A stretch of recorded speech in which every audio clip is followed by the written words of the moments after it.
സുഗന്ധവാഹിനി അമ്മേ നിൻ സുതനെ വാഴ്ത്തുന്നു.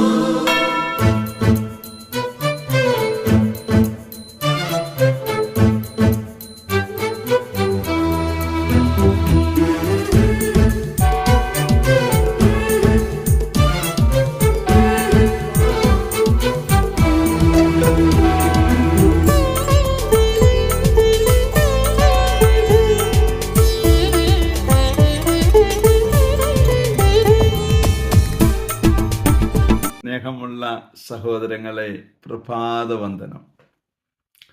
ഈശോ ശിഷ്യന്മാരെ പറഞ്ഞയക്കുകയാണ് പിശാചുക്കളെ ബഹിഷ്കരിക്കാൻ. പിശാചുക്കളെ ബഹിഷ്കരിക്കാൻ നിനക്ക് അവകാശം കിട്ടിയിട്ടുണ്ട്. മറ്റാരുടെ അടുത്തേക്കും നീ പോകേണ്ട കാര്യമില്ല.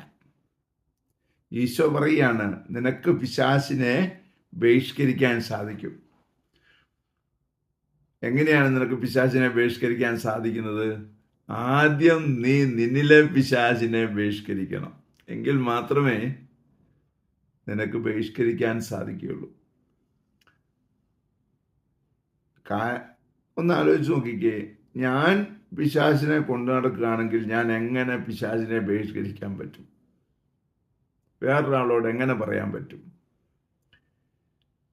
നമ്മിലുള്ള തിന്മ എന്താണോ ആ തിന്മ നമ്മൾ പാടെ ഉപേക്ഷിച്ചെങ്കിൽ മാത്രമേ ദൈവവചന ശുശ്രൂഷയിൽ അഭിഷേകം ഉണ്ടാകുകയുള്ളൂ. അതുകൊണ്ട് ആദ്യമേ നീ നിന്നിലുള്ള തെറ്റെന്താണെന്ന് കണ്ടുപിടിക്കണം. അതിനെ പൂർണ്ണമായി ബഹിഷ്കരിക്കാനുള്ള കൃപയ്ക്ക് വേണ്ടി പ്രാർത്ഥിക്കണം. അതിനുശേഷം ധൈര്യമായി നീ നിന്നോട് തന്നെ ആജ്ഞാപിക്കണം, എന്നിലുള്ള ദൈവത്തിന് എതിരായി നിൽക്കുന്ന എല്ലാ പ്രവർത്തനങ്ങളും എന്നിൽ നിന്ന് നീങ്ങിപ്പോകട്ടെ. അങ്ങനെ പറഞ്ഞ് നീ നിന്നിലെ പിശാചിനെ ബഹിഷ്കരിച്ചാൽ നിനക്ക് നിന്റെ സാന്നിധ്യം തന്നെ മറ്റുള്ളവരിലെ പിശാചിനെ ഓടിക്കുവാൻ ഇടയാകും. അതിനായി നമുക്ക് പ്രാർത്ഥിക്കാം. പരിശുദ്ധ അമ്മേ സഹായിക്കണേ. വിശുദ്ധ ഔസേപ്പിതാവേ ഞങ്ങൾക്ക് വേണ്ടി പ്രാർത്ഥിക്കണേ. പരിശുദ്ധാത്മാവേ എഴുന്നള്ളി വരണേ. പരിശുദ്ധ പരമ ദീപികാരണത്തിന് എന്നേരവും ആരാധനയും സ്തുതിയും പുകഴ്ചയും ഉണ്ടായിരിക്കട്ടെ. ആമേൻ.